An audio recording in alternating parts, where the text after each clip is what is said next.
Was that just me? Because I haven't started drinking yet.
I had to do it twice, and I had to do it a third time now.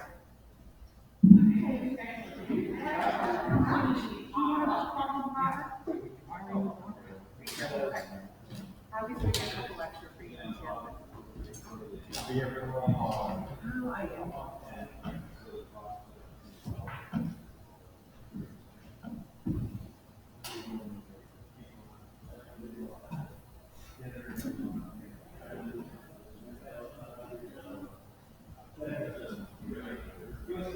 Who is the crew?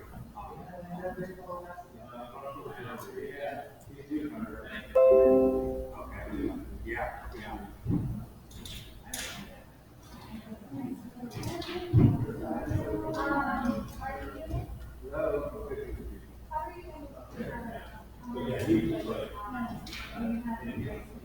Yes, raise your hand in chat.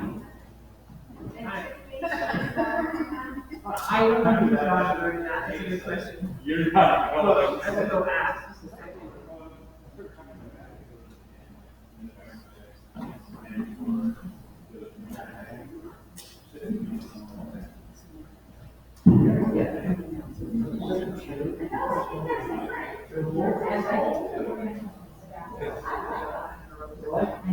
And how often are you using it?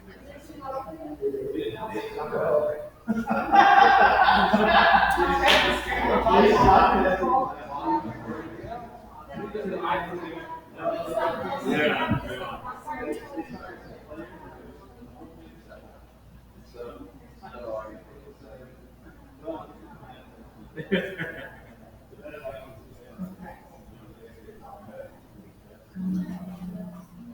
so they didn't make the trip. They had to get signed. Don't they assign alternates already though?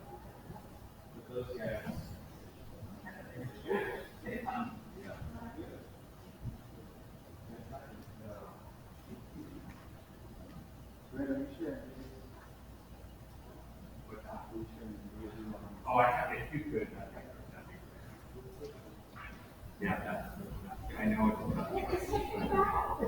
Typically, when I'm around the building, I'm ready to go. If you got a feed, it's good, yeah. This is awesome.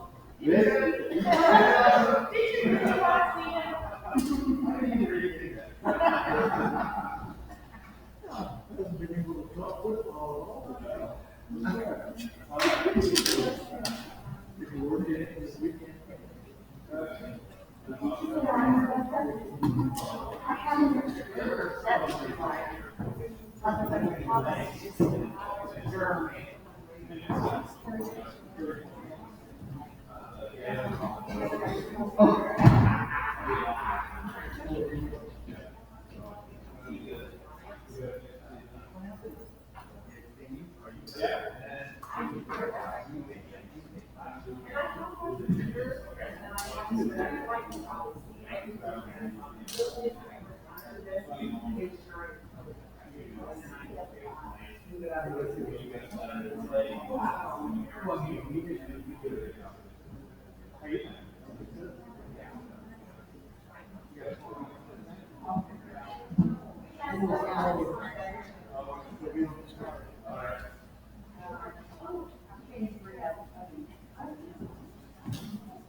Good to see you.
They were, but it was only really one window.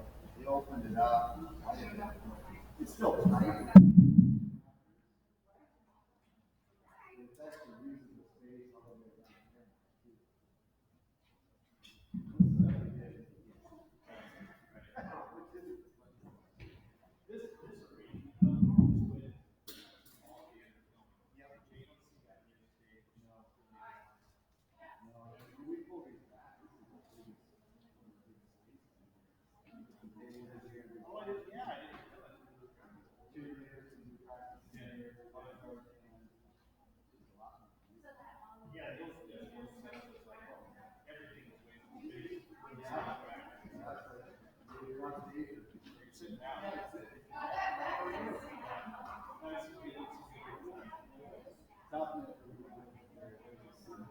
Yeah, that's what I've been there.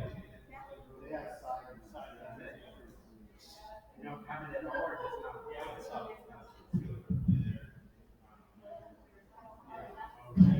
That's good. Don't start.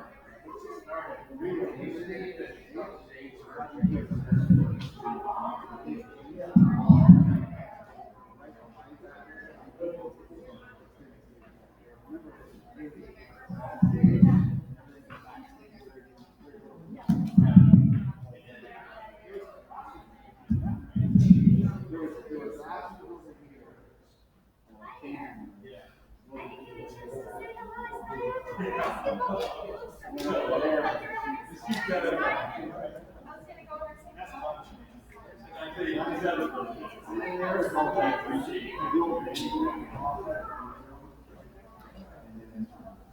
Came.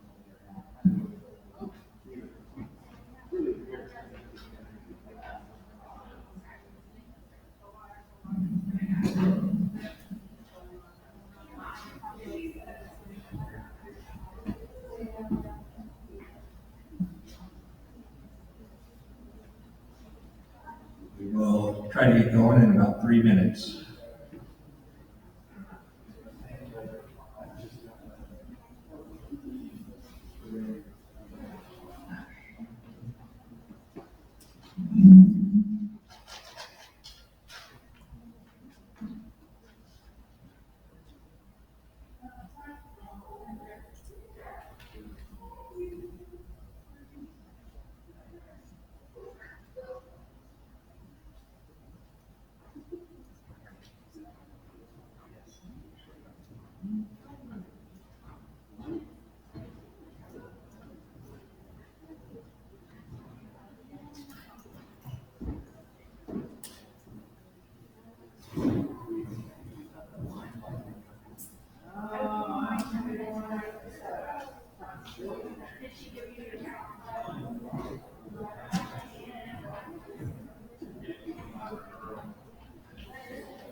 Already see what's coming.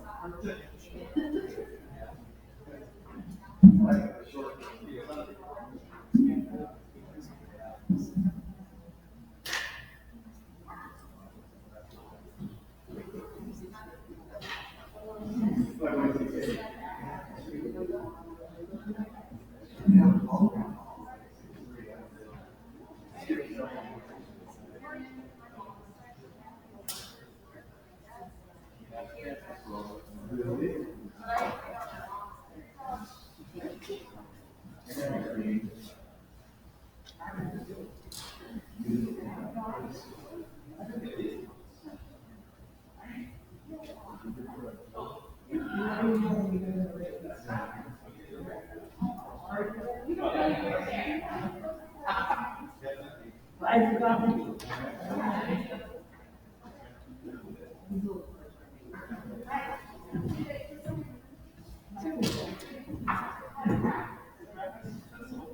you ready to use?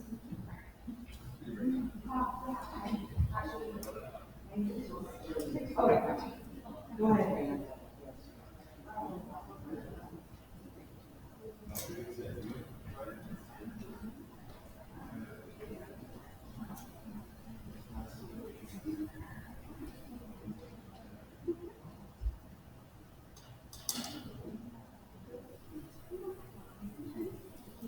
I did.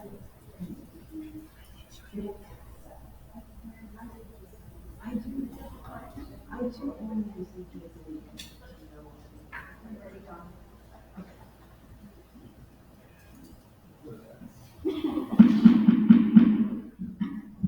Thank you all for coming, and thank you all for wearing your masks. We really appreciate it. I'm going to start off the meeting with accentuate the positive, and I will call the elementary schools first because I think we're last. Heather, would you go first?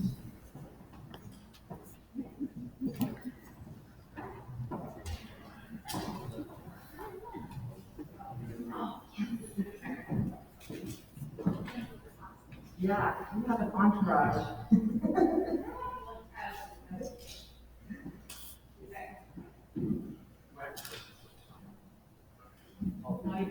There we go. Good evening, Madam Chair Watson. Lord, it's so great to see everybody in person. You might regret our presence. We're already giggling. I'm super excited to share some stuff from Talent Elementary. For those of you who don't know me, Heather Rogers, the principal over at TES. I want to give a big shout out to our full team. Yesterday, we engaged in a core review. It's our mid-year review where we look at our mid-year assessment data. And just a huge shout out to our title team, our sped team, and our teachers for gathering all this really important information. And then again, to the teachers for analyzing it. It was a really good deep data dive. Also excited to share that we have a new sparrow that we're going to introduce to our kids tomorrow. His name is Bob. He's a kindergartner. And if there's anything cuter than a kid named Bob in kindergarten, I don't know. You'll have to surprise me. Also want to announce that we're doing a fundraiser starting next week with the American Heart Association. So we'll be kind of challenging kids to be healthy and fun activities. You'll get to hear about it.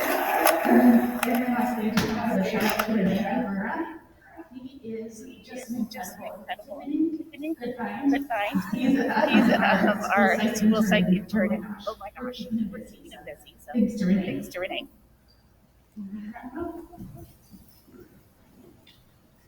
Board, good evening. Thank you very much. First elementary school. Great to see everybody tonight. A couple things. Richard Hill led us share tonight. The Bear Guard early in the past several years has been operating a Power Pack program, which is food for some of our neediest families, and so they reinitiated that now. So the last 2-3 weeks, we've been able to hand out food packets and food to those families.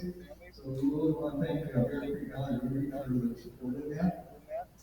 I want to give a shout out to Tracy Crowley. She is instrumental in putting together the PTS Rising supply locker at each one of the schools. I believe it's each one.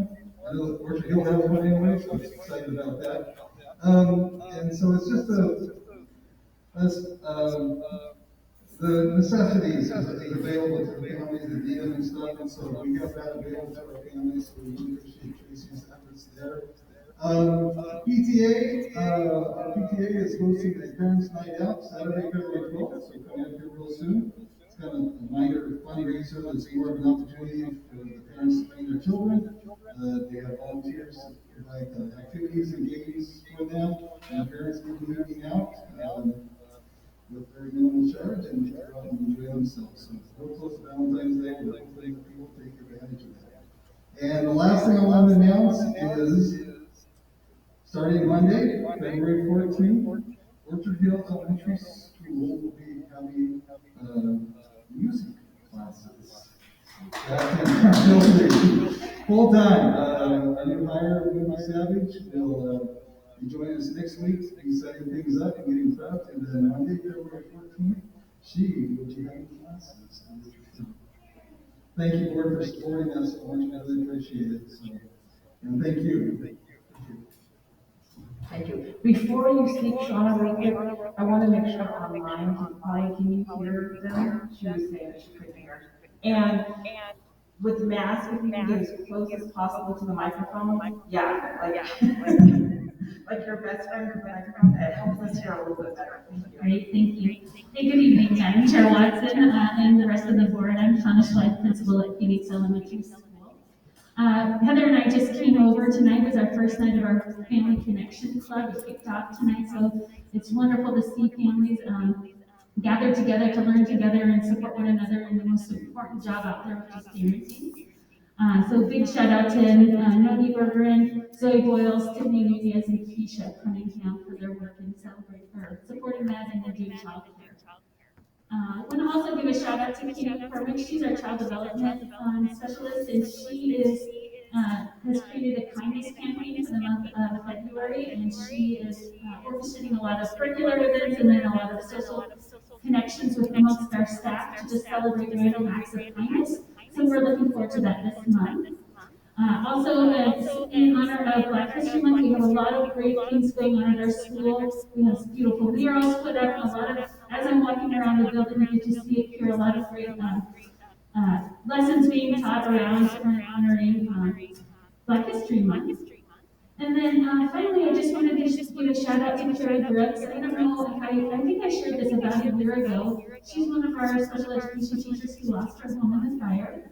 And during that crazy time, there were some people reaching out, trying to kind of help and support. And so there was a company called Benify who was really wanting to support people, and they saw Carrie's video on OSPA and reached out to her, and they said, well, what do you need? And she said yes.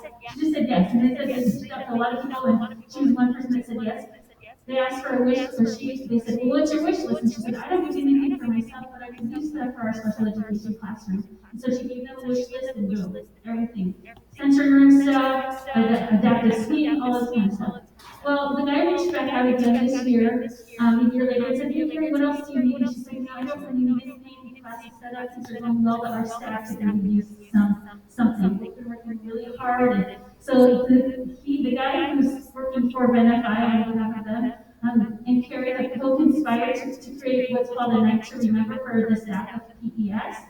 And so it's just kind of an exciting event to be recognized and rewarded. And of course, when I interviewed a lot of the staff members, their first thought was, well, why us? We're like, everybody in the district is working so hard, but it's just a nice to be recognized and rewarded. And so the night to remember will be happening at Phoenix Civic Center on February 25th. It'll be a whole evening gala event with games and prizes. And the cool thing is that all of the prizes are going to be solicited from local businesses, so as an effort to pay it forward and to keep all of the funds local here. So they're pouring a lot of money into that. That'll help support the community as well. So it's a great recognition event.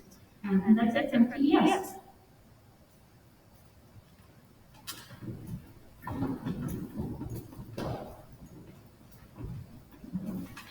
Good evening, board. Aaron Santi, Administrative Magnet Programs and Assessment. I want to jump in there just because I kind of bridge the elementary and middle school gap. So I want to share with you that the bug guy presentation is coming to PTRA for our primary kids. And I don't know if you guys have ever seen the bug guy. I thought it was cool, and then I heard they have tarantulas. So I almost denied that request. But the teacher was really insistent, so I said, all right, I'm not going to be this when he comes. But our little guys are really excited about it. I do want to share with you our enrollment in PTRA is actually maintaining. So as we crossed over into the second semester, we anticipated losing some students, but we ended up gaining students. We actually have a really flat enrollment. What that's telling me is that we're really kind of providing a service longer than just for this health emergency. So I think there's a lot of families who are really enjoying the format, and I see this as being able to maintain moving forward. So that's good news, and I appreciate you guys supporting the program. Finally, I wanted to kind of wearing my assessment hat. I want to let you guys know that We rolled out our brand new elementary report cards this week. Those will be going home to families. Those are all standards-based. So I don't know if you got a chance to get those in front of you guys, but they're really informative, a lot of detail in every area. And so they're 3 pages long, giving a lot of detail about what kids are doing when working on, as opposed to a very small snapshot of the past. So I'm excited about that, and I'm looking forward to seeing how parents react when they see that level of feedback from their, or for their students.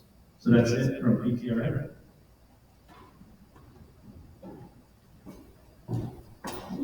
Good evening, Madam Chair Watson. Are we going in the right order? You are doing awesome. You guys are amazing. I don't have to do anything. So. All right. Sid Miller, principal at Challenge Middle School, and I want to publicly acknowledge Toby Walker and extremely high graduation rates that were recently announced. That class that just graduated with a really high percentage was my second year. So I think those two were correct. Anyway, I want to share some data with the board tonight. We recently did our mid-year IGRAM testing for math and reading. We made it a pretty big event for the kids. We did some snacks, we did some break time, we did some raffles. Jamar Boyd, our instructional leader, was coordinating those efforts. And we really came out with some great data that I want to share with you. Just 2 data points. First, 6th, 7th, and 8th grade, they're reading. So at this point in the year, Talent Middle School should be at about 50% of its year-long goal. The results of 6th, 7th, and 8th grade, we are at 64% of our year-long growth goal. So we're 14 points ahead of the game there, and I'm really proud of our kids for doing that. In math, similar, we're ahead of the 50% mark, and we scored at 57% of our year-long growth goal. So we're 7 points higher than we projected at this time of year. So it was a great event, and to Jamar Boyd for her coordination of that. And those numbers really are a testament to our staff's hard work, their dedication, their expertise, and some really, as we all know, some challenging days. So they're doing a great job, and this is data that we just kind of analyzed today, and I'll celebrate that with the staff in the coming weeks. I also want to thank a few other people publicly. Our attendance rate has increased pretty dramatically, and I can't thank Marina from Cambridge and Tracy Coa enough for making connections with families and making sure that we're eliminating roadblocks for students to get to school. Also, Sandra Tringolo, our Brain Bowl champion winner, she's doing some great work working across curriculum with all staff members to use writing to enhance critical thinking. You know, she's a master teacher, and all the kids have benefited from her contribution to Challenge Middle School. So thank you very much. Mr. Walker.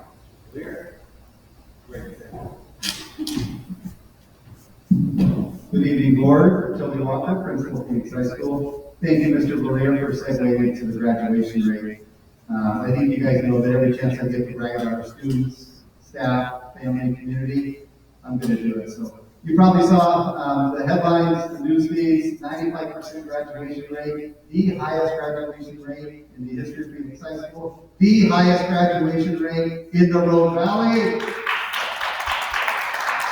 Yes, early numbers show that school to the south may have taken the Pirates, but the numbers that count did not show that. So that is something to celebrate, not just as a high school, but as an elementary school, middle school, all of those staff members, all of the families, all of the parents, the community, especially after the last year. The work this group has done is absolutely amazing. And when those kids get that diploma, we know their options increase dramatically. So super excited about that. Also excited about a previous graduate, Irving Cortez Martinez, 2005 graduate. I was the athletic director and assistant principal then. The nicest, sweetest, most motivated student I've seen in many years, and it's going to show right now. He has just been accepted to a fellowship for a 2-year master's degree and an internship with a member of Congress. After completion of that, he will be a U.S. diplomat in the summer of 2024. And if anyone can do it, that kid is going to do it. It's great to see kids from Phoenix High School doing big things, not locally, not just in the U.S., but nationally. So that's something we can all celebrate as well. We're also celebrating the end of the first semester. I see Sedalia here. She's probably taking a deep breath as we're getting ready to start the second semester. Our first semester wasn't without bumps and bruises. Stay with me for a minute on this one. My daughter, she has a small bike.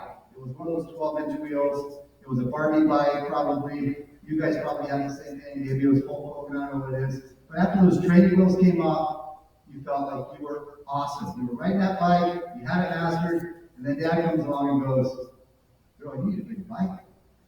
Bigger bike comes in, you get on the bigger bike, your feet aren't touching, it's much faster, the handlebars are farther away, and those crashes happen again. Now, I don't want to downplay the transition back and turn it into a bicycle story, but our students, our staff, our families knew how to ride that bike at school before the pandemic. We all came back, hoping to get back on that same bike. Our bike has changed. It's changed dramatically. The first 18 weeks, we crashed. We had bumps. We had bruises. But every single person has gotten back on that bike. And that's the most important thing. That's what I tell my kids. That's what we have to tell our staff, our students, our community. It isn't without challenges. We are adapting. But we see a smooth ride to the end of June. So with that, I do want to share Mr. Earhart, our athletic director, shared with me. His updates, he is in Henley right now at a basketball game. But here's some more great news. We've been able to have a full summer sports season. That absolutely is something to celebrate. Our home events have been well attended and our kids are having a lot of fun. Special thanks to our staff members Maria Thompson, Christy Sanders, and Yana Garcia, who have been helping with our mitigation efforts to keep everyone safe. We will soon have a new softball scoreboard at Clover Field. A local business has donated and covered the entire cost of the project, and we'll keep you updated as that moves forward to completion. I think that scoreboard was there when my wife was coaching in 2005, so it's well overdue. Our youth sports programs are continuing to grow. The middle school is in the midst of its wrestling and girls basketball season, and is looking forward to a large number of kids taking part in track and field this spring. We just finished Jay Powell cheer and baseball and softball, and have 2 weeks left of our biggest camp ever, the Jay Powell soccer kids. Over 90 kiddos out there kicking that ball around. Super exciting. District-wide track and field meet for 4th and 5th graders is early June, and Dave sends his very best to the board and everyone else in attendance. And that's it for the pirate show. Thank you. Thank you very much. I think Amy from Sodexo is online. I'm not sure if she wants to speak or not. Good evening, Madam Chair Watson and board members.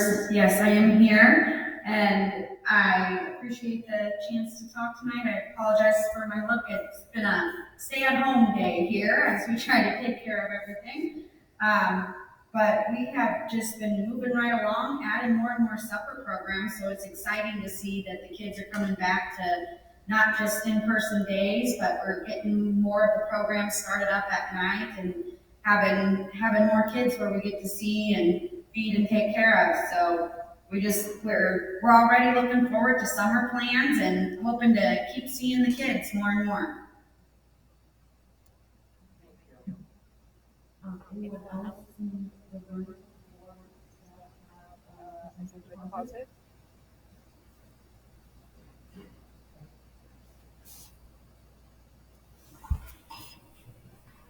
Hello, I just want to thank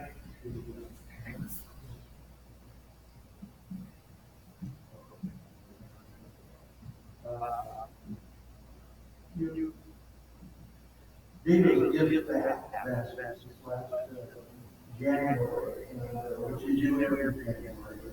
It's just, it's so much appreciated. It's totally well. I really enjoyed going through the challenge. And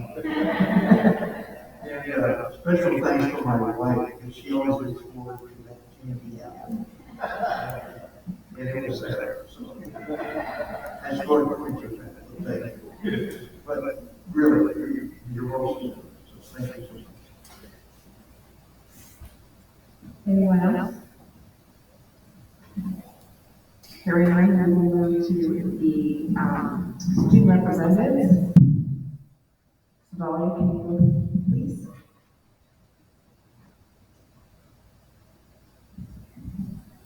Hello. Um, Hi, I'm Sylvia. I'm a junior at PHS, and like Mr. Walker was saying, the semester is finally over.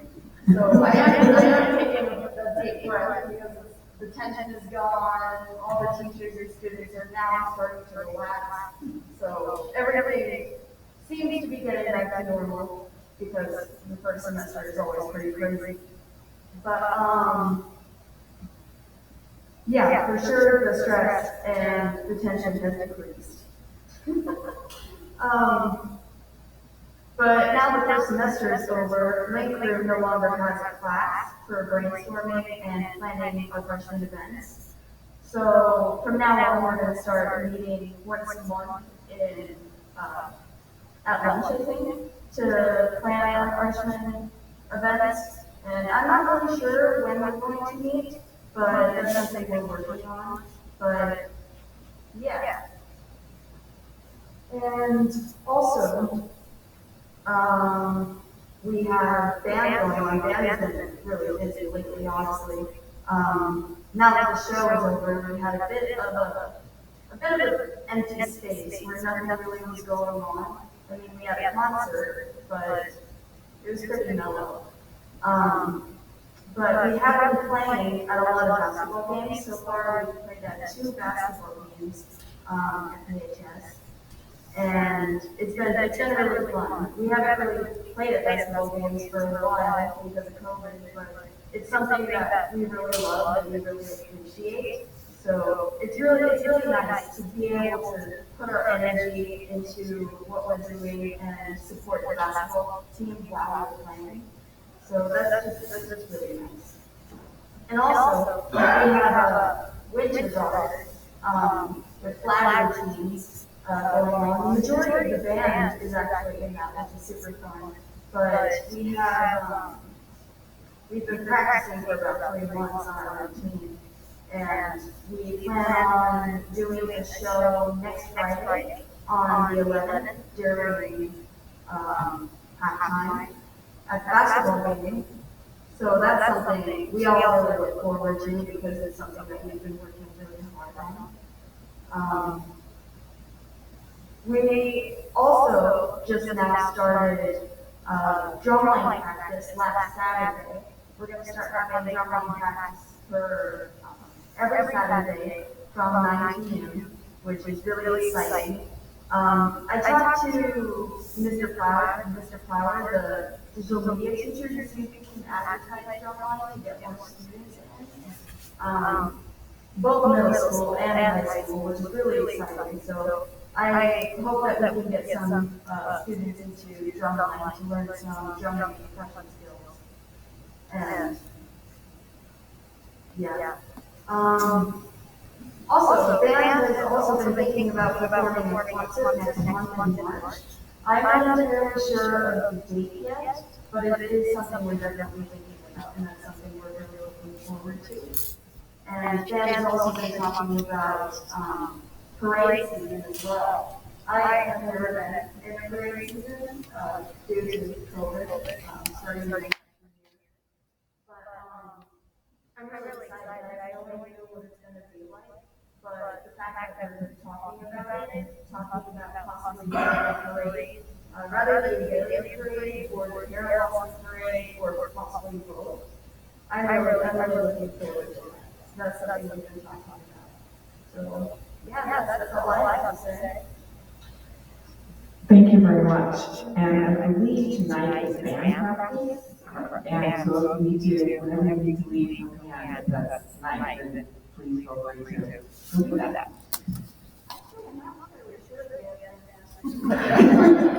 Well, maybe I heard the wrong stuff, so I would trust that you know, not what I meant. I don't think any student reps are online. So we will move on to citizen comments.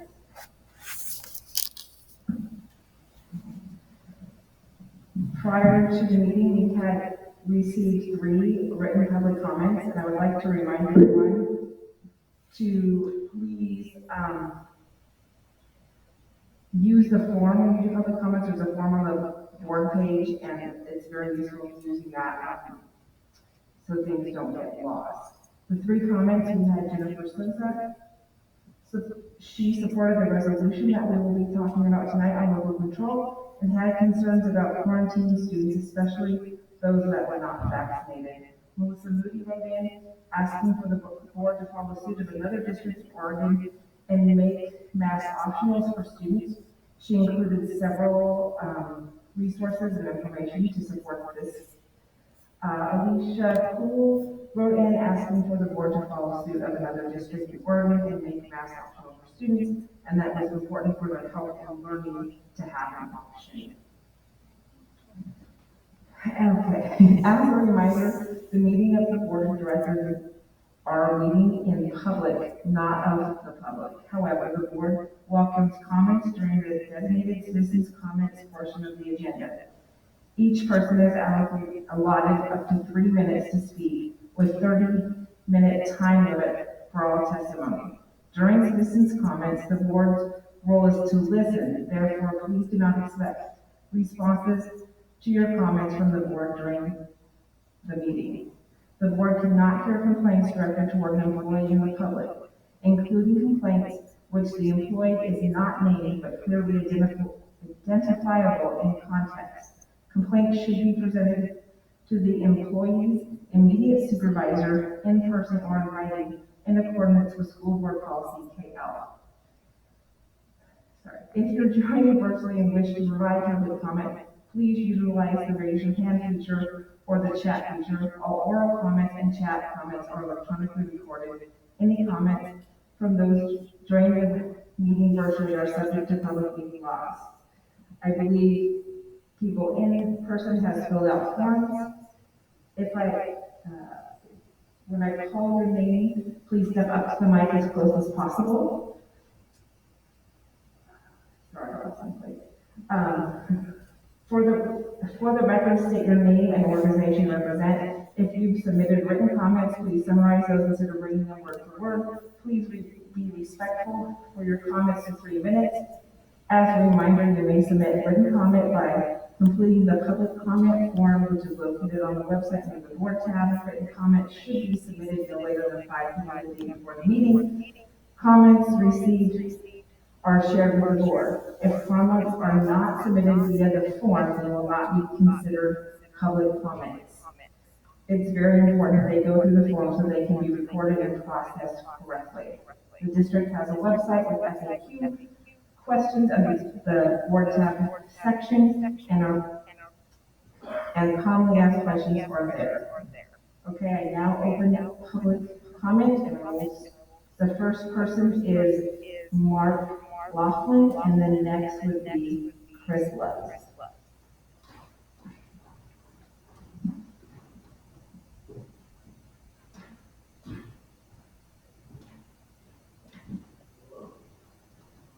Oh, no, it's not. Sorry about that.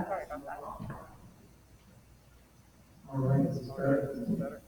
Right on. All right, well, I wanted to come and speak today a little bit about what it's like to be online with parents. And I feel like a lot of the questions around COVID mandates, it causes a lot of divide in the community. I think all of us, I imagine all of them, want to hear from the best for the kids, parents, and mentally parents as well. And from my side, I'm in this portrayed as the minority of the I'm nervous about, very nervous about the shots. And I'm also nervous about the masks, but I don't feel supported. And the reason for that is largely it's not the school board, right? It's more like recently, I think last weeks ago, there was a hearing by the Oregon Health Authority for the indoor mask mandate. And there were 7 hours of testimony, and every single one was against it. Thousands of letters. And then I read their summary of those things, and it's just very dismissive. Right? It feels like, and I feel like these are things that should be parent and doctor choice. Right? And that the school, I feel like it's not right for the schools to be put in a position where you're supposed to be policing this stuff. right? Because there can be a lot at stake in these things. With masks, it's easy to think of them as a simple, well, we all put them on, and you feel the air going around, and you feel like more CO2, and children who are developing and learning to speak, and all of these types of things. There's a lot that really is there. And there are a number of us parents who are concerned about these things and just don't feeling back into a point, not from you guys, but from our state, from the government, right? We don't know who to turn to support these things that we don't feel comfortable giving to our children. And it's, we are encouraged to follow the science, and yet mandates are an interpretation of the science, right? And the things that are prevalent are seen in peer-reviewed literature that show numbers of students, healthy children, healthy meaning not like big comorbidities such as cancer and things like that, have almost zero risk from it.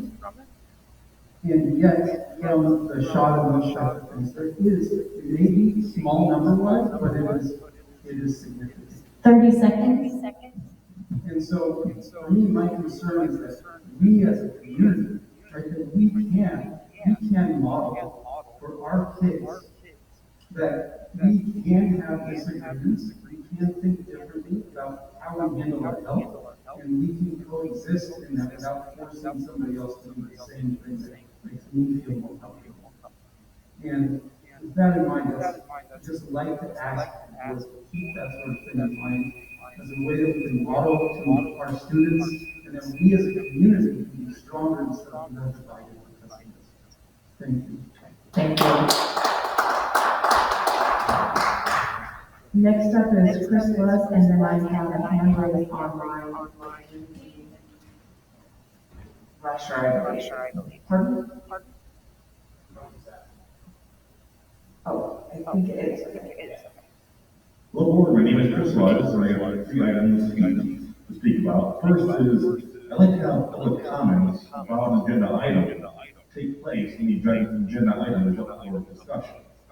During the sign-up process, the parent or whomever can simply write on the sign-up sheet what item they want to speak about.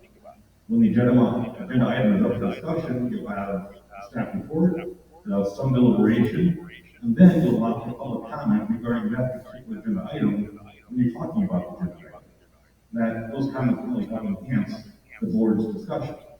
After the parent is done, the parent comments are done, some more deliberation, and then you have your decision.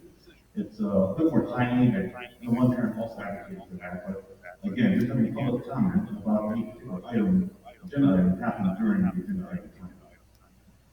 Secondly, you're talking about having a public listening session with parents. What I'd advocate for is not directing parents towards any particular topic to discuss during the listening session. There really is their time to bring any discussion I'd really like to talk about. I'd encourage parents to express their concerns, their compliments, their suggestions, but not directing toward a particular topic. And also send out emails and texts regarding the upcoming session and reminder that they're like. Lastly, I'd love to see emails sent out and texts sent out to parents regarding the board meetings. So when the board meeting is upcoming, send text emails to all the parents the day of, so then a reminder, parents' participation will up, I believe it will go up. It'll help you also with legislative items like HB 40.6. Lastly, very strongly support local support and resolution. Thank you very much. Thank you very much. Lindsay. Rusher, can you unmute and if possible turn on your camera? Thank you. Hello. Am I crazy loud or can you hear me okay? Okay. Well, good evening, everyone. I wanted to say thank you for letting me speak tonight and thank you for holding time to letting concerned parents and community members voice their thoughts. I'm a parent of a few amazing and awesome young kiddos at an elementary school in the district, and I spoke at the last school board meeting, but I wanted to give you a bit more of background information. I'm a science teacher. I've been teaching subjects such as chemistry, biology, college credit anatomy, and physiology, or even electives such as microbiology for the last 11 years. And for several years before that, I was teaching and developing hands-on inquiry-based curriculum in a few different museums.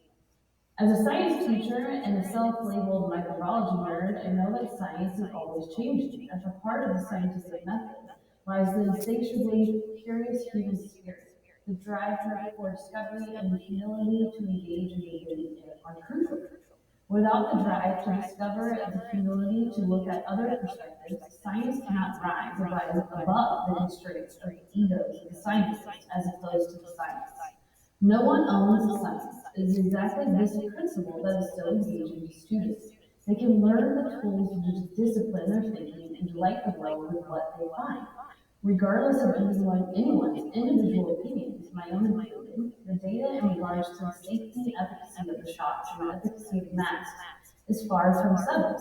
It logically follows that in the presence of inconclusive data, caution should be used. Last month, I explained the biology of how an mRNA shot works. By having your own cells, specifically the ribosomes within your cells, make the spike protein so your body will create an immune response to the spike. Since the rollout of these shots and boosters, we have seen all kinds of breakthrough infections. I think we all know someone who has been vaccinated and who has still gotten COVID. Last month, I also pointed out that it's only been used on humans for a little over a year. I then asked you all if the gene therapy shot does not prevent transmission or infection, and we do not know the long-term side effects of the shot, then why is the school district sending emails and letters encouraging families to get vaccinated? Why are you pushing the narrative that this shot is safe and effective when we do not know that, and more recent data says otherwise?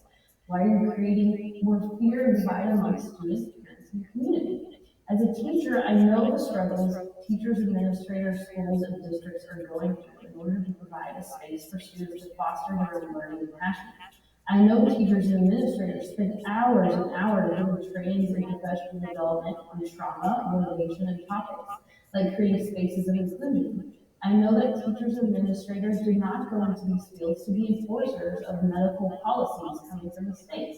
I'm here tonight to ask you to not accept the ESSER funds and to let students and teachers get back to learning with smiles that you can actually see. Thank you. Thank you. I am checking to see if there's anybody else online who's raised their hand. It doesn't look like it. So public comment will be closed. Moving on to the superintendent's report. Thank you, Madam Chair Watson. I got a few things to share, but I want to start by really highlighting an employee this year who's been instrumental in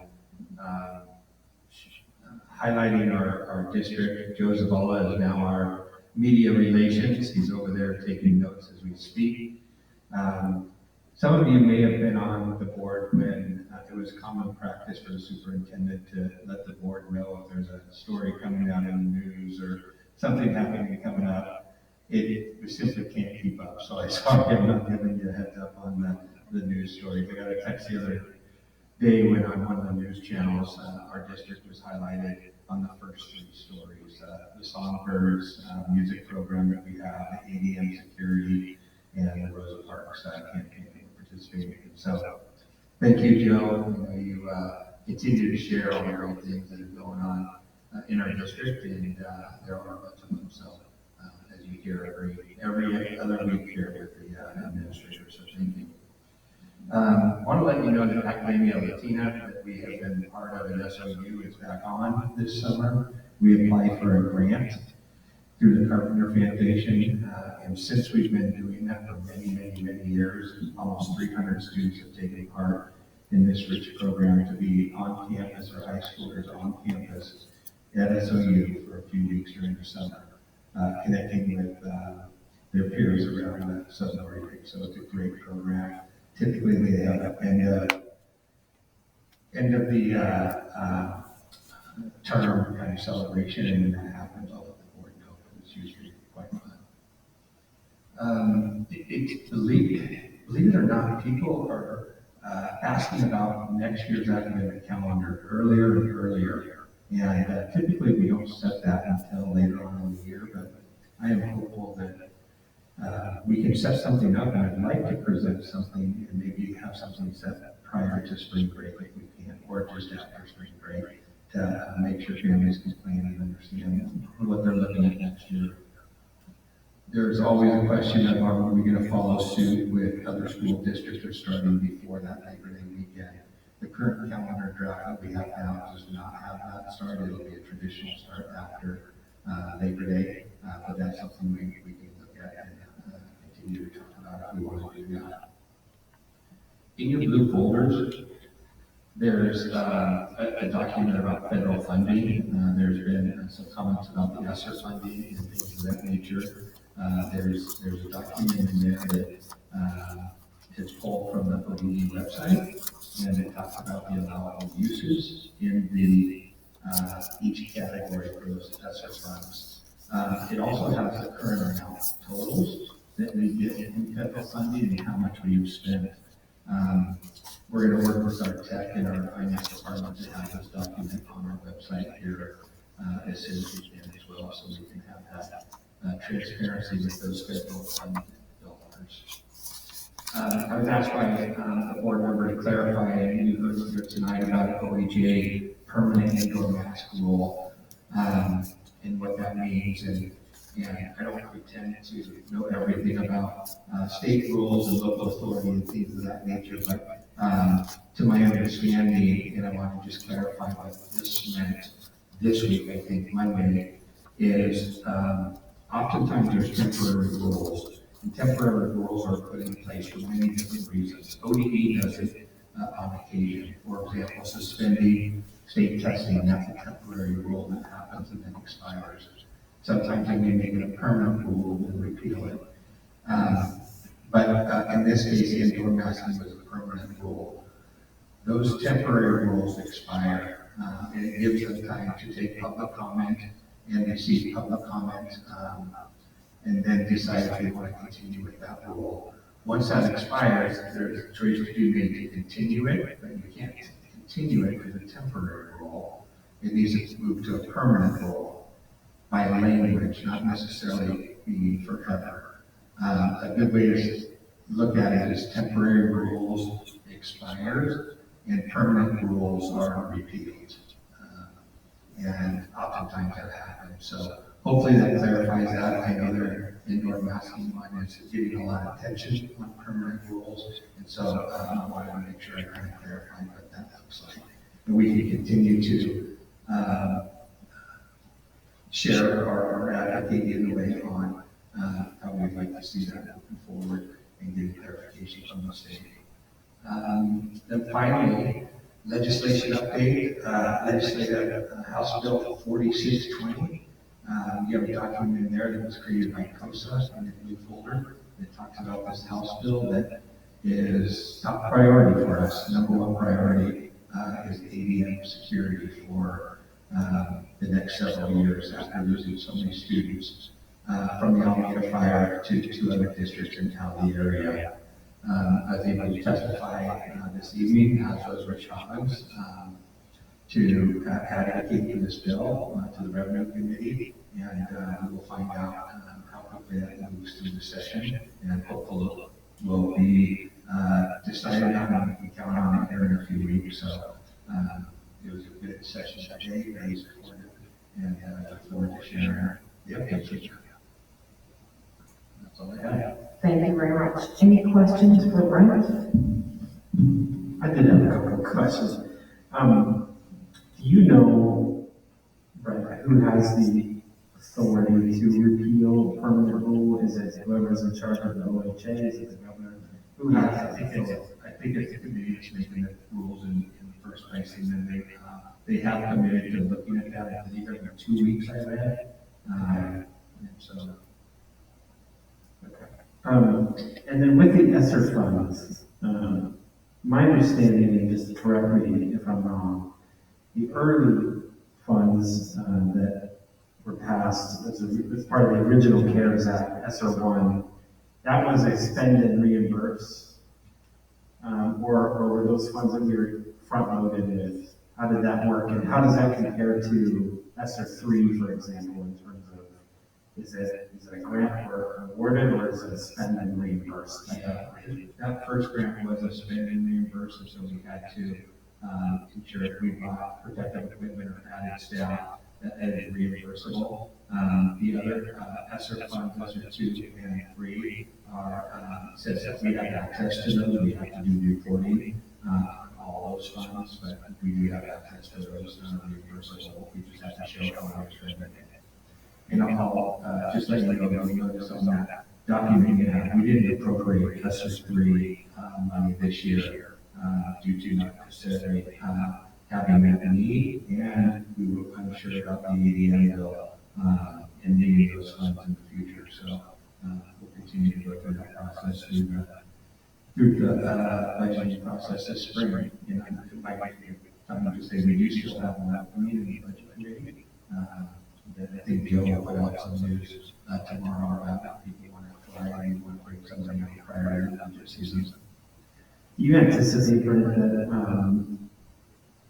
there'll be an allocation of the funds in this coming budget that we're going to look at in April?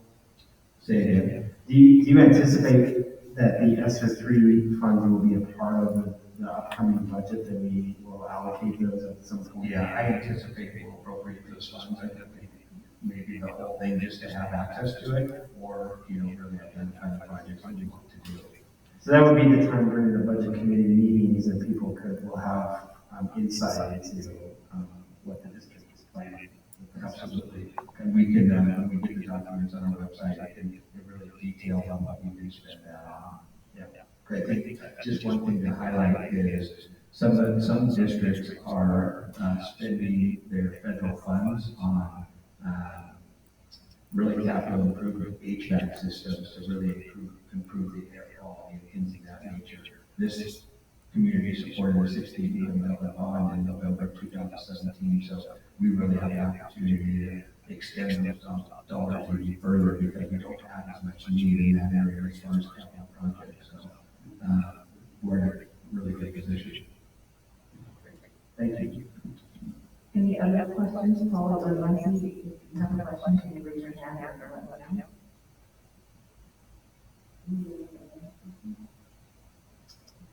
I'm not seeing any. Thank you very much. Now moving on to the consent agenda, which is approved of tonight's agenda, approval of minutes from 1/13/22 and the personnel report opinion for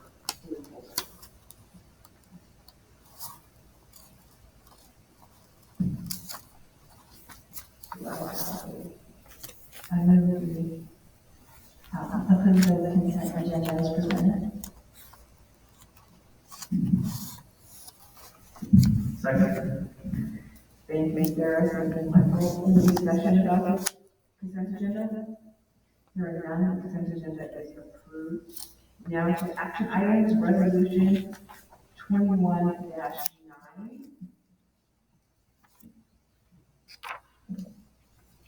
I think we had a pretty big discussion about this at the last meeting. I don't know if we were willing to dig into the discussion of the resolution, or we wanted to talk a little bit about if there were any questions about answers about what the resolution was, and any questions on local control. I don't know if you guys want to start just digging in, or if you have previous questions that weren't answered last time. I'll just clarify, I think I did mention it last time, that this, this is choosing the language of local decision making, and it doesn't necessarily mean sometimes local control kind of goes together with eliminating all mitigation protocols and safety measures and things of that nature. That's not necessarily what this is saying. This is saying that the board values working with our or using the community systems here locally. And I think, I was talking to Madam Chair Watson earlier, it also may have an impact on future legislation that may be happening, and I think it's important that, and I'll just mention the school resource officers that discuss statewide and what that may look like in schools. And we have, we face high value of our school resource officer, we have full-time included in middle school and now high school. And that's something that is truly a resource. And that's something this resolution could, say is going to do that as well. Yeah, I'm gonna piggyback on that. I think it's really important. Local control is something that I think all of us school board members have been on here for a while, and having for a long time. And I've seen it so helpful because schools are not competitors, they're not working, working out very well. And there was several, they finally, it seems like recently, the legislature finally been local control and went into the policy, and it's been so helpful for districts. And I foresee some more, as you mentioned, SRO, and a few others coming in the next, either this legislature or next, and I think it's important to continue to say that local control is important for districts. It's not only COVID related, it's related to several other things. So, anyone else has anything to say about that, or want to dig in about the language on the resolution? I am ready for a motion. Okay, I move that the board approve resolution. Thank you, Rick. Do I have a second? I'll say second. Thank you, Michael. Before I take it to a vote, any other discussion anyone wants to mention? And Polly and Nancy, let me know if you have anything before I take it to a vote. Seeing none, I'm going to take it to a vote. Sarah? Yes. Rick? Yes. Michael? Yes. Rebecca? Polly? Yes. And Nancy?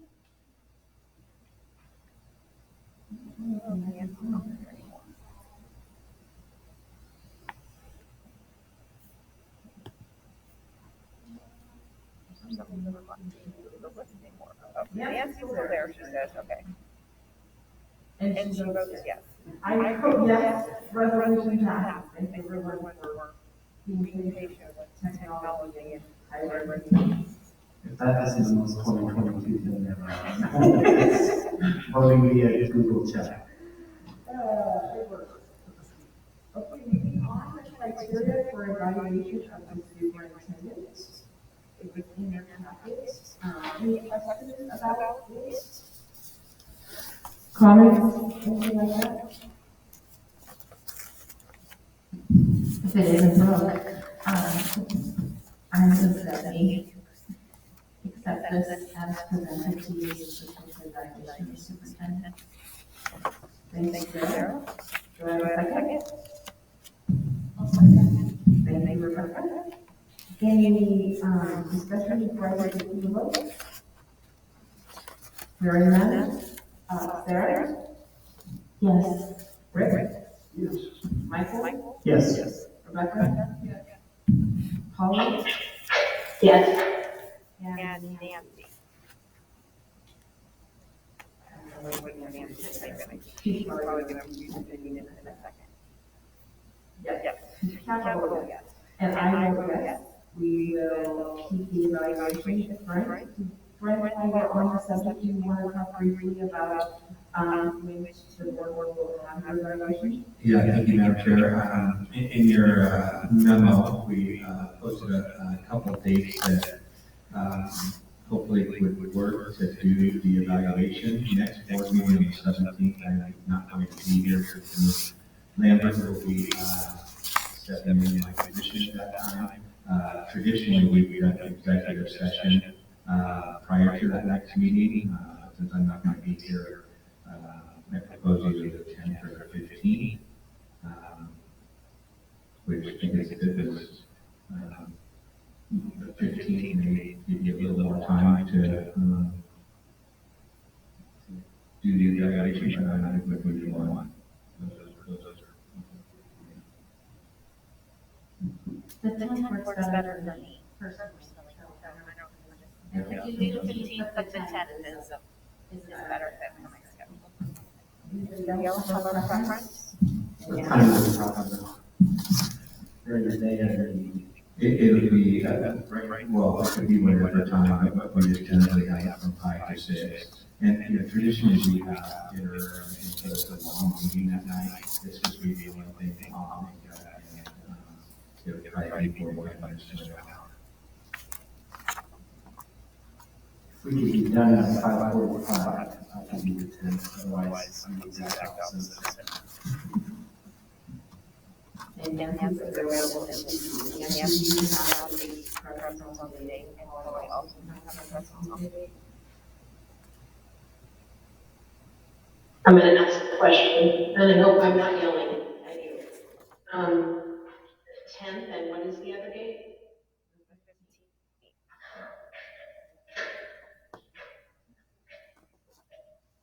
The 15th is on a Tuesday, and the 10th is on a Thursday. So either one works for me.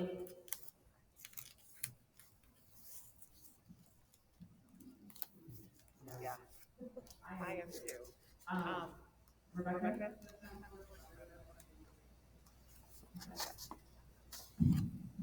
Can we do like 4:30 on the 10th? Well, Nancy says she would, it needs to be after 5. We can, Or 5 hours? I don't think it's gonna take very long. Okay, so for now, we will schedule for the 10th at 5 p.m. Do you want to do the district office? Yeah, that'd be great. At district office, if something comes up, please let us know, and we can make changes, but for now, that's. The 10th, which is on the Thursday at 5, excuse me, at 5 p.m. At the district office.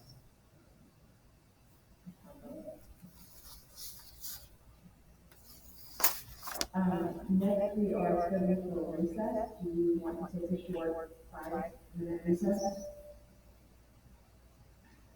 Yes, okay. We're taking a short 5 to 7 minute recess, and we'll be back shortly for those of you that are online.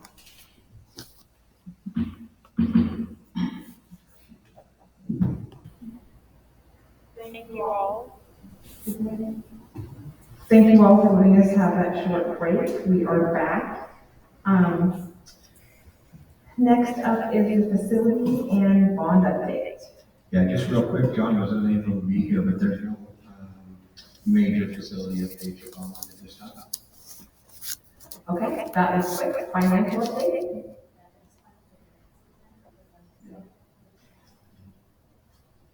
Sarah was just asking about the seismic grant. We'll be submitting, and then that will be, see if we could get some additional resources for Talon Elementary and Talon Middle School for our final 2 projects at the moment. Any other questions before I move on? Okay, financial update. Yeah, we'll have a financial report at the second meeting of this month. We had one last time, and after speaking, after the last meeting, Yasmin and I chatted, and I think it's going to be a regular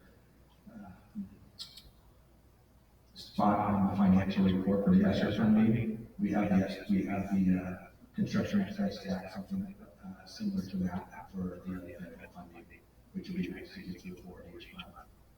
Yes, that's a very nice decision. Rick, did you have a question? Next is legislation and OSBA update. I think, Brent, did you want to add anything else about the hearing that you mentioned on the meeting, or do you think that's? Yeah, I know. So. Sarah, did you want to mention anything? Tomorrow evening, and then first on Saturday, so I don't have anything right now. Okay. As Sarah mentioned, there will be a lot of meetings this week. I will be on LPC, I will be on OSBA, I will be on OSBA Financial, and I will be on PEACE. So the next meeting, I'm forewarning you that there will be a large update. On Fridays at noon, OSBA does a legislation policy update, so the first one will be this Friday. I believe Sarah and I can join, we need to be careful, other board members can join, but we need to be careful that we don't have a forum on the call. It's very quick, it's about a half an hour, but, most of the stuff, and actually in more detail, on Mondays, OSBA posts on the legislative and advocacy page on their website, there's a button that's legislative and advocacy webpage, and they post an update every Monday. There'll be more detail and, with all the information. I'd also like to remind those people that want to watch the bills that you can go to, OregonLegislative.com and, join the email list and get a daily report. I get a daily report from the Senate and the House on every education bill coming. It can be a little overwhelming, and the ORDE News also sends things out regularly. Right now, the Senate bills that are up is Senate Bill 1546, about ending Elliott State Forest. That has been a complicated subject, and it's been going on since I was on LPC like 6 years ago. Then Senate Bill 1521, superintendent contracts. It's currently open for written testimony until I believe tomorrow. And then House Bill 4029 about mandatory leadership training, so school boards and superintendents will have to have a mandatory training. I believe that hearing is today or tomorrow. I was trying to find it today. Last week they said it was this week, but I don't see a hearing date on it. But I'm looking for that. Brent, have you seen anything about that? Oh, okay. That's for the rich or the legislatures that make themselves have training too, or just us? Say that again? So the legislators are discussing a bill to mandate leadership training for school boards? And superintendents. Okay, they should. I'm just saying they should include themselves. Yes. Oh, and only for us, not for like city government positions. Yeah. Anyways, you can write on the hearing. You can go to the website, and then of course House Bill 4026, and we all appreciate all the work that Tam Marsh has done for that. I think that is all I have to say for this time. Any questions? Okay, hearing none, we will move on to the Alameda Fire update. I just have one update. You may have read in the paper recently that Royal Oaks is rebuilding through the housing authority, and I got a phone call from a gentleman who's working with the housing authority and manufactured home, modular homes, and they are purchasing 125 of them to put there, which will be great. And it could be a grant opportunity for fire survivors to purchase those.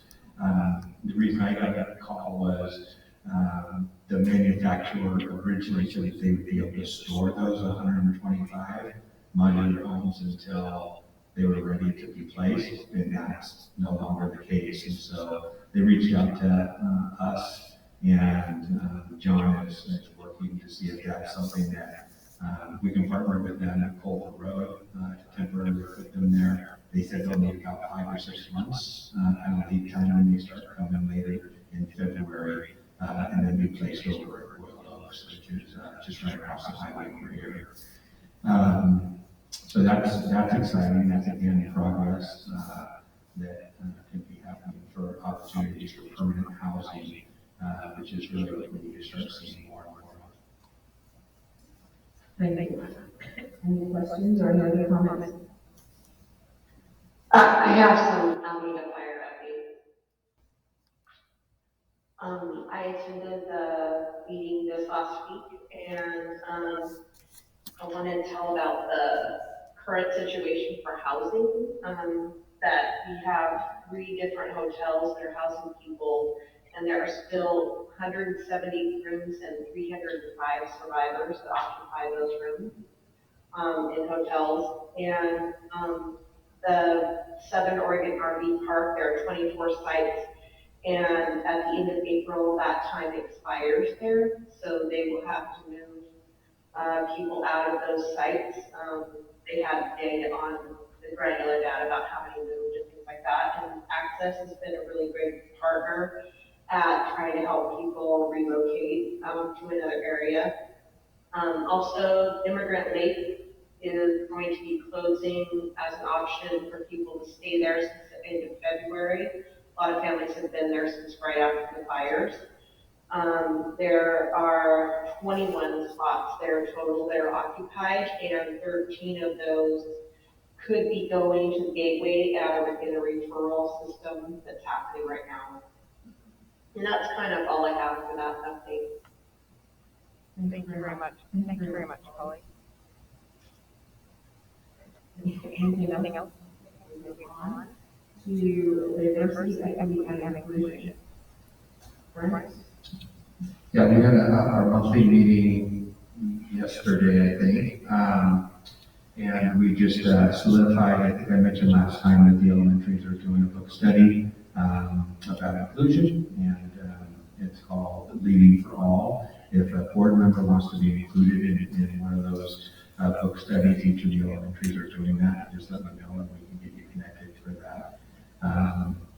In our district, I think we've been commended for our support of students with disabilities and, moving towards more inclusion. We have a good foundation, but there's some things that we can learn to do better as well. So that's happening. And then at the secondary level, partnering with Neil Richardson and bringing him in to give staff tools and strategies to stop some discriminatory acts on the spot and make sure staff are more comfortable in addressing that to make sure that's stopped. So, and then after spring break, we kind of switch those professional development opportunities. In addition, we asked the staff to do an audit of the diversity, equity, and inclusion work that we are doing outside of the co-facilitators and DEI kind of committee. And we look forward to sharing that with the board and really putting them in the buckets and having something that we can put on our website on all stuff that's happening. So hopefully that will be before spring break. We want that done. Thank you very much for your interest in that. Nancy and Polly, do you have anything to add? For me, I wasn't able to attend yesterday because of work commitment. I wasn't there. Thank you very much. Moving on to SOESD, Southern Oregon Education Service District, local service plan. It is kind of our packets. Brent, I'll let you start this off. Thank you. Each year, we adopt a local service plan. The ESD provides that to us. Essentially, it's the same that it has been. I know a few years ago, we had some pretty big changes with our local service plan, with a number of districts really reevaluating the partnership with the ESD. We count on and rely on ESD services, and we're really happy with that, and this reflects that service. So it's largely going to change dates, some names, and things of that nature from last year, but essentially it's the same. It's been a good service for us. I have two questions. Okay. Does it provide argument? Yeah, they've been really good about consulting with our district and providing and really looking at their options on what they can provide. And if they don't have something that we would desire that would meet the need of the region too, they find a way to come in and create it and can provide that service to all districts if they need it. So they've been very responsive, and I'd say yes, yeah, it does provide everything they need. And my second question is, are all school boards on board with that? Yeah, it's still, that's a good question, because you heard a few years ago that districts were pulling out of the ESD. Everybody, all the local 13 districts are still in some manner. They may not all be in the same programs that they were in. For example, there's some school districts that pulled out of the career technical ed service that the ESD provides, and it brought that in-house to their district, mainly due to the onslaught of measurement aid funds that they couldn't be, and due to the bigger districts could do that. But for the most part, it's a supportive, collegial environment with districts and ESD. Yeah, and I might also mention, is that me kind of, the ESD burn on the highway in between Phoenix and town, and they're looking at rebuilding that, and also in the school districts to say, does this fit does this fit the vision of the services that we provide you? And it's going to be a really cool space. So they got some great things going, and I'm glad that it's going to be there because it's right now in that backyard. So it's really nice. Any other questions? Okay. Next is the graduation dropout report. I think Mr. Walker just mic dropped it when he started his accentuate the positive. You have a report in there that shows the trend and says it all.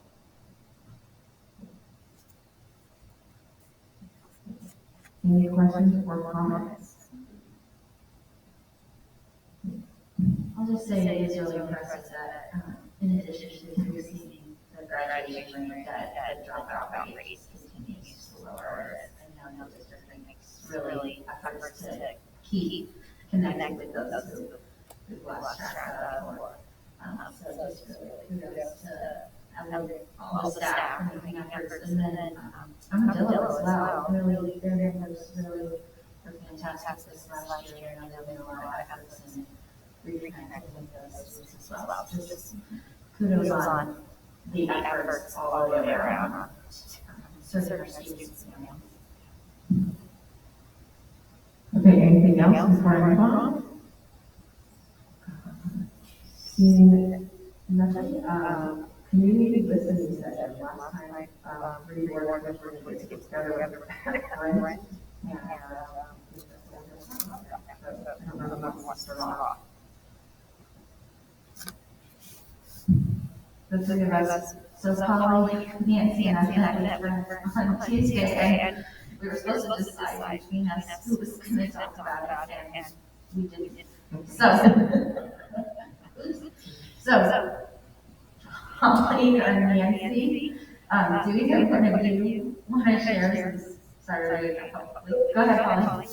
Let's see if Nancy can unmute herself. We just tried during the break. Let's see if it works. I think Nancy's having technical difficulties. Since you're in person, I vote you get to speak unless. Yeah, that'll work. She just put in the chat that her speakers aren't working, that they're working.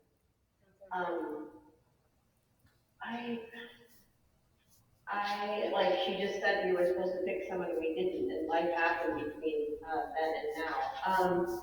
I feel like we came to some good ideas about how to approach this. I feel like we've talked about things that I didn't know that were happening in the district, where we're getting feedback from different groups already.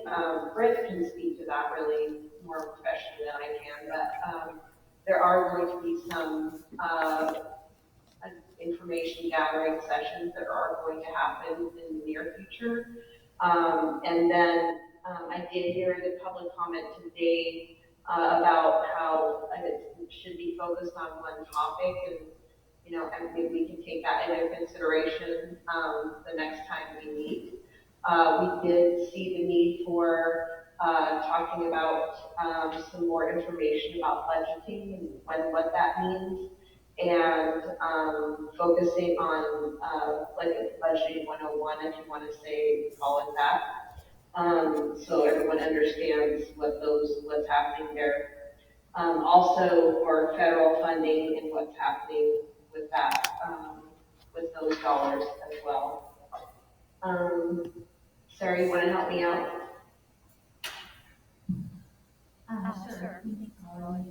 Sure. So just piggybacking on what Polly said, the district has some listening sessions planned already around these SIA funds and really reaching out to targeted groups, and those dates are already scheduled for the end of February. So really looking forward to connecting with the community on their thoughts on how those funds could be invested in our district. And there'll be some specific questions that ladies went well, challenge, what's a challenge, and what do you see happening for the future. Those were my quick notes. And then also, we really felt like my suggestion was timing and value based on recent citizen comments about having an information session about how the school district receives money and then where that's spent and how the decisions are made for how that's spent. So looking at the potential information meeting after spring break, kind of the first part of April, that the community would be invited to come and learn really how school districts funded and the decisions made on where that money goes. So really looking forward to the opportunity to learn through that as we head into the next budget season. And then also, I think looking back to see how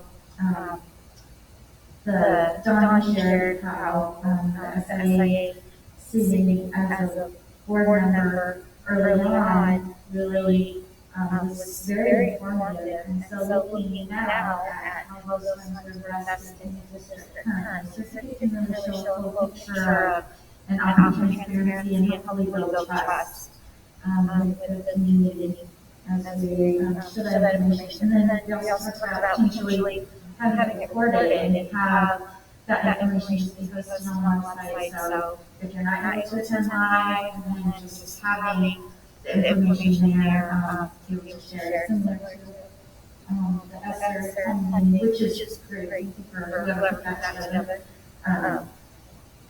Showing that. So I think that's all I'll share. Yeah, and that's good. And I'll just clarify, we do have, in what we discussed was really taking advantage of the listening sessions that are going to be planned for student investments. And we'll get those to you as soon as we're pretty much solidified on those. But we'll have a general session for families, English speakers, and we'll have a general session for families for Spanish speakers. We will also have a session for parents with students with disabilities and also with families migrant ed. So those will give us some good picture of some information gathering. And it would be nice to have another board member on the SIA team. I think tentatively we're scheduled for March 3rd and March 31st. I think we nail that out. Those are typically in the afternoon, starting around 4:30, and they last about, they usually take a couple hours each because there's some pretty intense data analysis and discussion based on the feedback that we're getting. And then as Sarah said, really targeting some, not necessarily listening sessions, but informational sessions on budget as we approach the budget season right after spring break. Really give you a sense of what goes into a budget, what are our resources, where do we spend our money on, what options do we have to spend that money. School finance is super complex, and I think we can pare it down to really kind of hit the basics, but it's tremendously complex, especially when you see the budget in the spring and going through that. And then we talked about, what's the process of adopting curriculum? We've heard a lot about curriculum. So what does that process look like? When do you do it? How do you do it? How often do you adopt curriculum? And have informational sessions for that. So if those things are accomplished, I think that's a good start. Any questions or comments?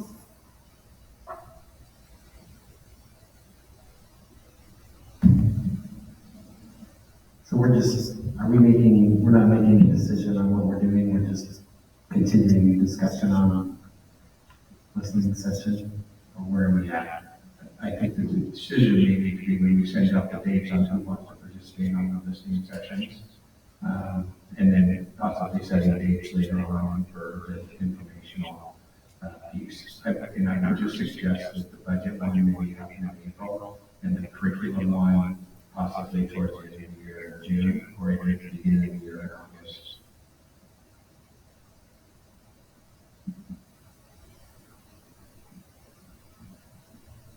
What do you think about that, Michael? I love that idea. One of the things that's become apparent to me through the last few months, and it's great, right? We're seeing more interest and more participation in what's happening in the school district than ever before. And I see that as a positive thing. One of the things that I've seen is I get the sense sometimes that people come to a board meeting to speak to the board about things that maybe they haven't discussed with a building principal or with the superintendent. And so what concerns me is that people's issues and problems aren't being resolved because they're not going to the proper channels first. And just that knowledge and understanding that the school board does policy, budgeting, and quasi-judicial functions for the school district, but does not run the day-to-day operations of the school district. And so I just want to make sure people are talking to the right people, that if they have concerns, they're talking to those people to address those concerns.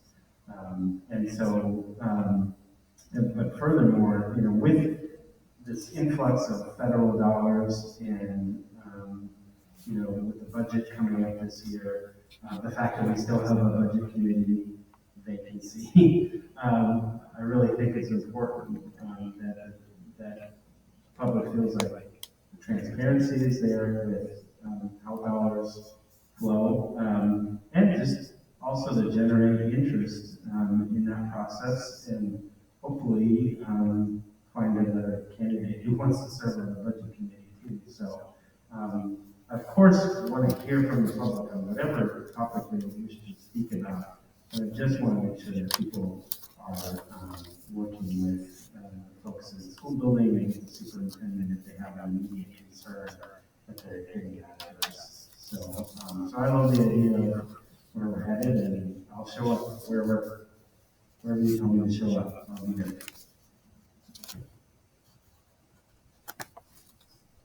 Any other? I want to say that I wholeheartedly agree with what Michael just said. We have amazing administrators and a superintendent whose door is always open, and how lucky are we to have these people that are working with our kids in our district. I see time and time again about how much time is spent trying to help people, listen to them and help them. So I just want to commend those people, the teachers and the administration and our district office staff, in the amount of time that they spend to talk to the public, and it's so important for everyone to understand what's happening. I just really second what Michael has said. Thank you very much. I do have a clarifying question for you, Michael. I think everything you said was spot on. For the, how to get everyone to know when the program comes to board and when the program becomes admin and stuff, are you wanting another, like a learning session, or would you like a learning session and some more information put out, maybe via email and social media? What were you thinking as helpful tools for the public? Yeah, I think, the point I was making was, I feel like sometimes people are waiting to address whatever concern they have until a board meeting or a listening session. And the public is welcome to come and speak, and I'm happy to hear whatever is on their mind about their school experience with the district. I just want to make sure that we're not waiting weeks and weeks, and we're getting issues resolved with the people who can best resolve it more quickly. So, so however we can continue to share that information and to educate the public on where they can get the issues resolved as quickly as possible, I think it's good. But I think it was more just a general commentary on when you advertise a listening session. Let's say we had advertised a listening session for any topic, right? Come and speak on any topic. That's great. I'm all for it. And I want to hear it. As long as if you have an issue that's bothering you, you're also working with staff to get that issue resolved in between that time. So that's the point I was making. And I think we've done a good job of trying to provide that information. But I think it's going to be something that we need to continue to do, because in my opinion, I come from the business world and the customer service world. In my opinion, the school district is here to serve our customers, which are our students and families, right? And so I hate to think if there are issues that need to be resolved, that they're not being resolved because people think they need to wait to come and talk to the board. And then they get frustrated because we don't respond to their comment, right? And so, because we're listening.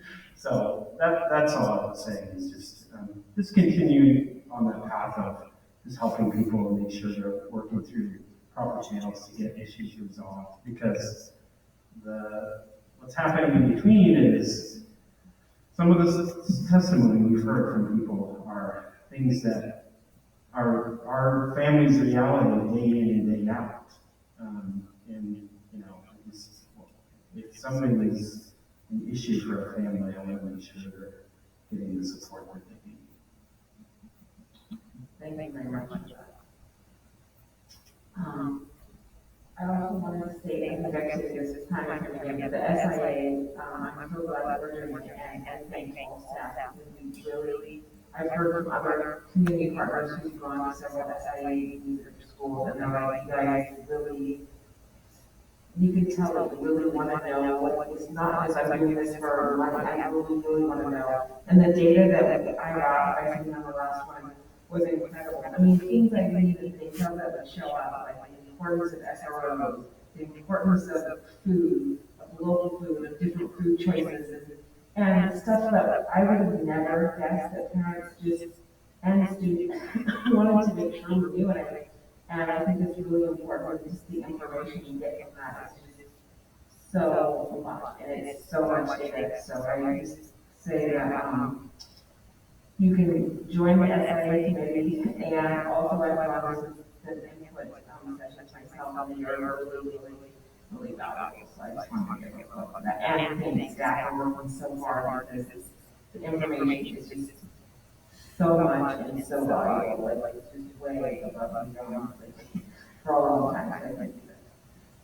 So, Can I add one more thing too? It'll be perfect for Tiffany to sit in for me, because we just submitted an SIA report on progress, and so we'll have a report on the SIA priorities and progress made next week. So I think I told her that, but if not, okay. Okay, so what I'm hearing is that we would like a budget in April, and we'll get the dates. We would like curriculum either in August or June somewhere, and we'll work on the dates. And then we'll get the SIA data, and then we'll go from there. Is that what I'm hearing from everybody? Am I missing something? The only thing I would say about a budget meeting is just that, and I know it's challenging with spring break, but what I was envisioning for that is enough lead time. So just a good fit into the budget calendar schedule, and maybe enough lead time to where it's also not crunching the budgetary process schedule. if that makes sense. So I don't know when our first budget meeting is in April, but just being mindful of providing, doesn't have to be a month, but, you know, enough of some lead time where, it just makes sense, but we're also not putting more staff on everyone's plate than, because it's gonna be an important session, obviously, going through the budgetary process. That's my only concern, but when you say April, I just wanna, when's the first budget meeting? I don't remember when we had that scheduled, and where are we thinking for that? How about spring-ish, March, April?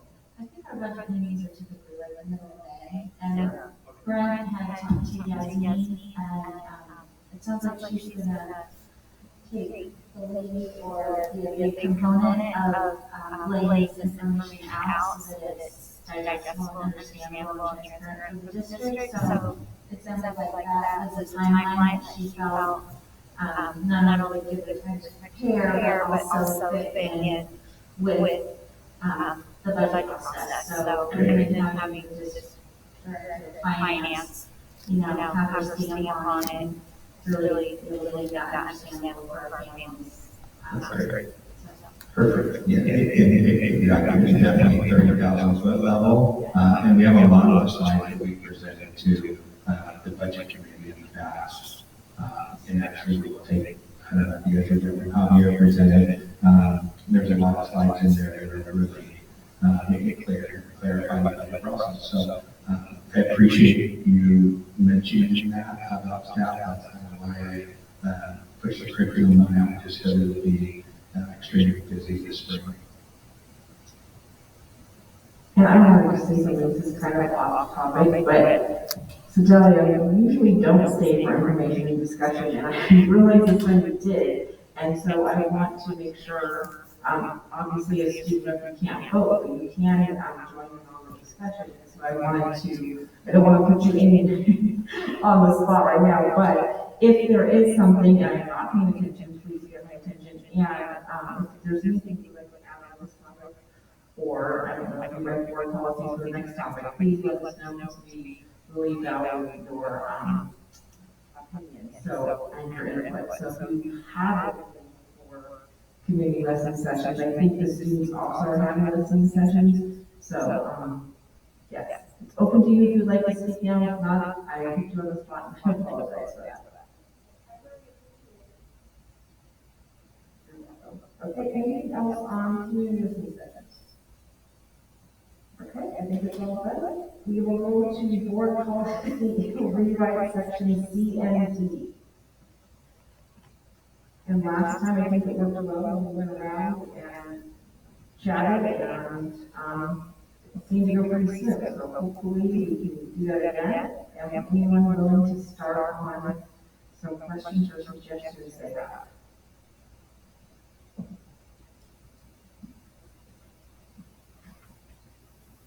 I just want to make a comment, it really helps, the process when you have questions and then going through that and just shoot an email so we can clarify some things, and then I think you have those documents in your blue folders as well, that just share out with everybody when those questions are asked.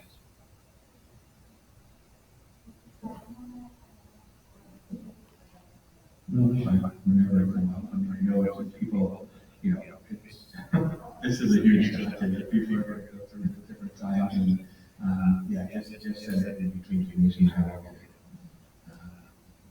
answered or clarified.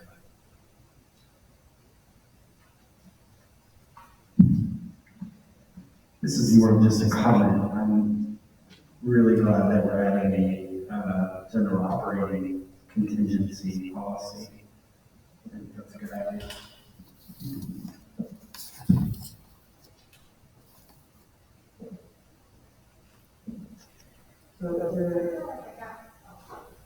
I feel like my questions were answered, so I really don't have much comment.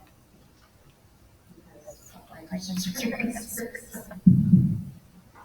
Rick, do you have any questions? I see that you have one of those are questions for tonight.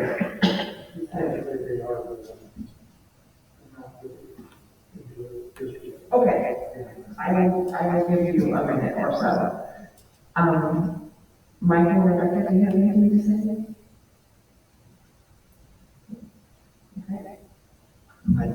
I think the way the material is presented and the detail is very helpful and actually answers a lot of my questions before I have them. So thank you for the way that this is prepared and presented, because it makes a very large task digestible. So thank you.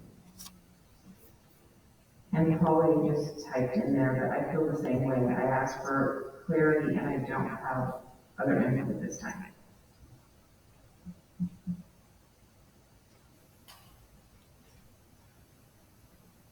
And I would like to just add, I think I said this last time, but this is a huge lift for a school board, and with all things going on, it's much needed. It updates our policy. I think it's more necessary than ever. And so I just appreciate you taking the time, because it does take a lot of time.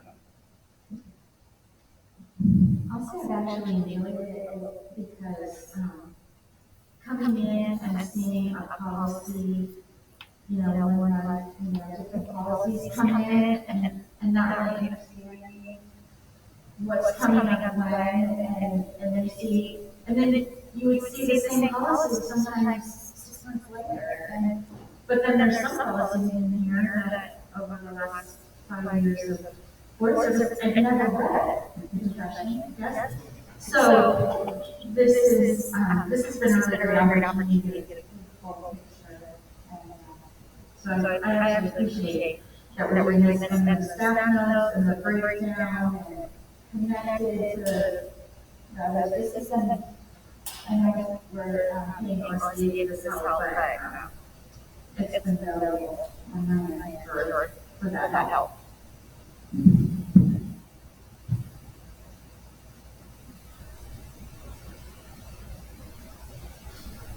Are you still looking or? Yeah. If you have questions, you can ask, me or Warren Robin, or you can ask now if you're ready, but if not, you can also email them and they can answer some of the questions. Okay, that would be a good idea, rather than taking up so much time. And I think we can just talk about it appropriate for everybody to just sit and share, like we did with, the other questions coming in, so that we could do it together. This is just information discussion, so I think that all our discussion, about this is done, and if we have any other questions, we will contact her and Denise, and then we will vote on it, and thank you very much for any questions that are coming through that the whole board can see, and, I think it's going really good. I was honestly afraid a little bit about this before we read, but it seems to be going very smooth, and I appreciate, all of our work behind the scenes today. You guys are, maybe it's not going smooth in your end, but you guys are looking great on over here, so. Okay, so with that being said, the next, agenda item is our agenda for the next meeting. Brent will be gone, Tiffany will be here, and, we will be approving these, policies and action. I guess I don't have the draft agenda. The action item will be the level service planning. Okay, perfect. Yeah, that's the only. I found it. The action item and then the regular, information discussion. So, anything else you want to add before our adjourn this meeting? I just want to add, we will add that SIA update on information discussion. Oh, good, thank you. It's there. And I did, I'm just going through my quick folder. Typically I give you a mid-year review on superintendent called updates. It's in your quick folder for that as well. So. And I would see if you're asking for action items. It's consent, Yes. through the consent agenda. Number 4 on it. So thank you for double checking, Sarah, we don't want to. Anything else before we adjourn the meeting? Okay, thank you all for coming in person, and thank you all online, we really appreciate it. Have a good evening.